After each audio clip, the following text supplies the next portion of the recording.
Hello കൂട്ടുകാരെ, എൻ്റെ നമസ്കാരം. വീണ്ടും മലയാളം OTT അപ്ഡേറ്റ്സുമായി ഞാൻ എത്തിയിരിക്കുകയാണ്. അപ്പം ഇന്നല്ല ഈ ആഴ്ച ഇറങ്ങാൻ പോകുന്ന കുറച്ച് കാത്തിരുന്ന പടങ്ങൾ, മലയാളം കാത്തിരുന്ന മീൻസ് തിയേറ്റർ വൈസ് ചില പടങ്ങൾ ഫ്ലോപ്പാണെങ്കിലും ചില കൂട്ടർ ഫോണിൽ കാണാൻ വെയിറ്റ് ചെയ്തിരുന്ന പടങ്ങൾ.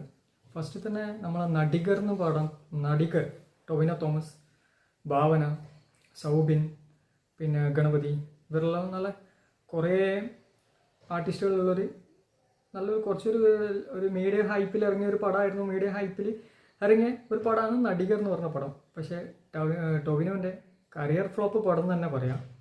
കോമഡി ആയിരുന്നു മെയിനായിട്ട്. കോമഡിയൊന്നും അത്രക്കൊന്നും ആൾക്കാർക്ക് ദഹിച്ചിട്ടില്ല എന്ന് തന്നെ പറയാം. പച്ച മലയാളത്തിൽ പറഞ്ഞാൽ പക്ക ഫ്ലോപ്പ് കോമഡി എന്ന് പറഞ്ഞാൽ കൂറ കോമഡിയാണ് അതിനകത്ത് ഉണ്ടായിരുന്നത്. അപ്പോൾ അധികം ഞാൻ ഒന്നും പറയുന്നില്ല. അത് ഇറങ്ങാൻ പോകുന്നുണ്ട്. അത് OTT അവകാശം നേടിയിരിക്കുന്നത് ഹോട്ട്സ്റ്റാറാണ്. അതിപക്ഷം ഡിസംബർ ലാസ്റ്റ് വീക്കിന് അത് ഹോട്ട്സ്റ്റാറിൽ ഉണ്ടാവും. ഓക്കെ, അടുത്ത പറയാൻ പോകുന്നത് ഗഗനചാരി എന്ന് പറഞ്ഞാൽ നമ്മളെ ഗോകുൽ സുരേഷ്, പിന്നെ ഗോകുൽ സുരേഷും അനാർക്കലി മറക്കാറും കൂടി അഭിനയിച്ച ഒരു കോമഡി സയൻറ്റിഫിക് ഒരു പടമാണ്. കണ്ടിരിക്കുക എന്ന് പറഞ്ഞാൽ നമ്മൾ ആ തല അതിനകത്ത് കൊടുക്കണം, എന്നാലും അതിൻ്റെ അകത്ത് എന്താ കോമഡി എന്ന് മനസ്സിലാവും. നമ്മൾ സാധാരണയുള്ളമായിട്ട് നമ്മളെ ആ കോമഡിയില്ലേ മലയാള സിനിമയിലുള്ള അമ്മാതിരി കോമഡി അല്ല, വിചാരിക്കുന്ന മാതിരി അല്ല. കുറച്ചൊന്ന് അതിൽ തന്നെ കോൺസെൻട്രേറ്റ് ചെയ്തിരുന്നാലേ നമുക്കതൊരു പിടുത്തം കിട്ടും. ഏതോ ലോകത്താണെങ്കിൽ ഒരു സൈക്കോ ലെവൽ കോമഡിയാണ് അതിൻ്റെ അകത്തുള്ളത്. പക്ഷെ എന്നാലും ആവറേജ് റെസ്പോൺസ് തിയേറ്ററിൽ നിന്ന് കിട്ടിയിട്ടുണ്ട്. ആ പടവും ഇറങ്ങുന്നുണ്ട്. അതിൻ്റെ നമുക്ക് ഡേറ്റ് നമുക്ക് നോക്കാം. OTT കിട്ടിയിരുന്നത് മനോരമ മാക്സിൽ ഇറങ്ങാൻ പോകുന്നത് ഡിസംബർ 28, 2024. അതായത് OTT അവകാശം മനോരമ മാക്സിനെ കിട്ടിയിട്ട് 28-ന് ഇറങ്ങുന്നു. ഗോകുൽ സുരേഷ് ഗോപിൻ്റെ ഫിലിം. ഓക്കെ, പിന്നെ അടുത്ത വന്നിരിക്കുന്നത് പാലും പഴവും. മീര ജാസ്മിൻ പിന്നെ അശ്വിൻ എന്ന് പറഞ്ഞ ഇവരാണ് കേന്ദ്ര കഥാപാത്രമായിട്ട് അവതരിപ്പിച്ച ഫിലിമായിരുന്നു. പിന്നെ കോമഡി ബേസ് ഫിലിമാണ്. രചന നാരായണൻകുട്ടി, മണിയമ്പിള്ള രാജു, ഇവരിങ്ങനെയൊക്കെയുണ്ട് താരനിരകൾ. പക്ഷെ എന്നാലും വർക്കൗട്ട് ആയിട്ടില്ല, അതാണ് സത്യം. തിയേറ്റർ വൈസ് ആരും സ്വീകരിച്ചിട്ടില്ല, ജനങ്ങൾ സ്വീകരിച്ചിട്ടില്ല. ഫ്ലോപ്പ് ലെവലിൽ തന്നെ. ഇനി OTTയിൽ എങ്ങനെയാണ് കണ്ടു കഴിഞ്ഞാലേ അറിയും, നമുക്ക് പറയാൻ കഴിയില്ല. അതായത് കണ്ടു കഴിഞ്ഞാൽ നിങ്ങളത് വിലയിരുത്തേണ്ടത് എങ്ങനെയാണ് പടം. പാലും പഴവും മീര ജാസ്മിൻ്റെ കംബാക്ക് എന്ന് തന്നെ പറഞ്ഞിട്ട് ഒരു ലെവലിലുള്ള ഒരു കോമഡി ലെവലിൽ ഇറങ്ങിയ ഒരു ഫിലിമാണ് പാലും പഴവും. അത് നിങ്ങൾ കണ്ടു നോക്കുക. അതും ഇറങ്ങുന്നുണ്ട്. OTTയിൽ സൈനപ്പ് ലിങ്കാണ്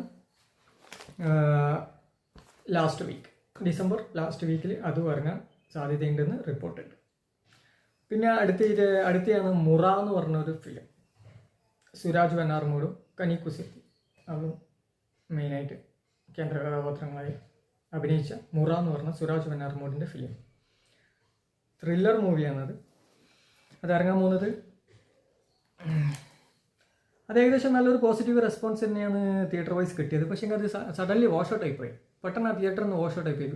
അത്യാവശ്യം മോശമില്ലാത്ത റെസ്പോൺസ് കിട്ടിയിട്ടും അത് വാഷ് ഔട്ട് ആയി പോയിട്ടുണ്ട്. അത് ഒന്നുമില്ലെങ്കിലും വേറെ ഏതെങ്കിലും ഹൈപ്പ് ഇറങ്ങിയ ഒരു സിനിമ ഇറങ്ങിയിട്ടുണ്ടാവും, അതായിരിക്കും കാരണം. അപ്പോൾ OTT കിട്ടിയിരിക്കുന്നത് ഹോട്ട്സ്റ്റാറിൽ, അതും ഇറങ്ങുന്നത് ഡിസംബർ ലാസ്റ്റ്. അതൊരു ത്രില്ലർ ഫിലിമാണ്. അതിന് അത്യാവശ്യം നല്ല റെസ്പോൺസാണ് തിയേറ്റർ വൈസ് കിട്ടിയിരിക്കുന്നത്. ഇനി OTTയിൽ എങ്ങനെയാണെന്ന് നമുക്ക് നോക്കാം. കാരണം ജസ്റ്റ് നോക്കാം. നമ്മൾ തിയേറ്ററിൽ കുറേ പടങ്ങൾ അങ്ങനെ നല്ല പടങ്ങളെല്ലാം പോകുന്നുണ്ട്. കാരണം കുറേ ഹൈപ്പ് ഇറങ്ങിയ പടങ്ങൾ ഇറങ്ങുമ്പോൾ ഇതുമെല്ലാം വാഷ് ഔട്ട് ആവും. അതങ്ങനെയാണ്. കാരണം അത് തിയേറ്ററുകാരെ പറഞ്ഞിട്ടും കാര്യമില്ല. അതിൽ ഇപ്പം നല്ല സിനിമ അങ്ങനെയൊന്നുമില്ല. ഹൈപ്പ് ഏതാണോ സിനിമ, ഒരു വലിയ തോക്കും പിടിച്ചൊരു 3-4 പോസ്റ്റ്, ഞാൻ ജസ്റ്റ് എൻ്റെ ഒരു അഭിപ്രായം പറയുന്നതാണ്, ആരും ഒന്നും വിചാരിക്കരുത്. ഒരു തോക്കും പിടിച്ച് 3-4 പോസ്റ്ററും ട്രെയിലറും ടീസറിൽ ഇട്ട് കഴിഞ്ഞാൽ അത് പൊളി പടമായിരിക്കും. പക്ഷെ കണ്ടു കഴിഞ്ഞാൽ തിരിയും അതെന്താണ്. പക്ഷെ എന്താ ഇങ്ങനെ ഒരു ഹൈപ്പൊന്നും ഇല്ലാതെ ഒരു ടീസറും ഇതും ഇല്ലാത്ത പടം ഇറങ്ങിക്കഴിഞ്ഞാൽ വെളിങ്ങനെ ആരും ശ്രദ്ധിക്കപ്പെടില്ല. കാരണം ഇപ്പോഴത്തെ അങ്ങനെയാണെന്ന് തോന്നുന്നു. പണ്ടൊന്നും അങ്ങനെയല്ല, നല്ല നല്ല സിനിമകൾ ഇറങ്ങലുണ്ട്. കഥയുള്ള സിനിമയായിരുന്നു പണ്ടത്തെ ആൾക്കാർ. ഇപ്പോഴത്തെ ആൾക്കാർ എന്നുള്ളത് താരതമ്യം ചെയ്യുന്നില്ല. പണ്ടത്തെ ആ ജനറേഷൻ ഇഷ്ടം. കാരണം കഥയും അതിൻ്റെ അകത്ത് ഗ്യാപ്പിൽ കോമഡി, പിന്നെ അത്യാവശ്യം ഫൈറ്റ്, കുറച്ച് സെൻറ്റിമെൻറ്റ്സ്, അങ്ങനെയുള്ള എത്രയോ മലയാള പടങ്ങൾ ഇറങ്ങിയിട്ടുണ്ട്. ഇപ്പോൾ ആർക്കും അത് വേണ്ടാന്ന് തോന്നുന്നു, അങ്ങനെ കരുതുന്നു. വേറെന്താ പറയണ്ടേ. കാരണം ആൾക്കാർക്കായിരിക്കും ഇപ്പോൾ നല്ല പടങ്ങൾ സ്വീകരിക്കാൻ താല്പര്യമില്ലൊന്നും. വെറും ഇങ്ങനെ ഹൈപ്പ് ഫോണിൽ നോക്കിയിട്ട് ടീസർ ഇറങ്ങുന്ന ട്രെയിലർ ഇറങ്ങുന്ന ഇതങ്ങനെ പൊളിക്കും. പോയി നോക്കുമ്പോൾ ചളിയായിരിക്കും. പക്ഷേ ഇമാതിരി നല്ല നല്ല പടങ്ങൾ വരുന്നുണ്ട്, പോകുന്നുണ്ട്. അപ്പോൾ അത് നമുക്ക് കാണാൻ പറ്റിയ ഒരു പ്ലാറ്റ്ഫോമാണ് ഈ OTT പ്ലാറ്റ്ഫോം. അപ്പോൾ പറ്റുന്ന നല്ല നല്ല സിനിമകൾ OTTയിലും ഇറങ്ങുന്നുണ്ട്. അപ്പോൾ നിങ്ങൾക്ക് താല്പര്യമുണ്ടെങ്കിൽ നിങ്ങളൊന്ന് കണ്ടു നോക്കുക. അപ്പോൾ ഇറങ്ങാൻ പോകുന്നതെല്ലാം ഡിസംബർ ലാസ്റ്റ് തന്നെയുള്ളത്. ഗഗനചാരി ഇറങ്ങുന്നുണ്ട്, പാലും പഴവും ഇറങ്ങുന്നുണ്ട്, മുറ, പിന്നെ നടികർ. ഈ 4 പടങ്ങളാണ് ഇറങ്ങാൻ പോകുന്നത്. ഇന്നത്തെ അപ്ഡേറ്റ്സ്. അപ്പോൾ ഇന്നും നല്ല നല്ല അപ്ഡേറ്റ്സിനായിട്ട് ഞാൻ വരും. അപ്പോൾ നിങ്ങളെ വിലയേറിയ സപ്പോർട്ട് വേണം. പിന്നെ പറ്റുമെങ്കിൽ സബ്സ്ക്രൈബും ചെയ്യുക. ഓക്കെ.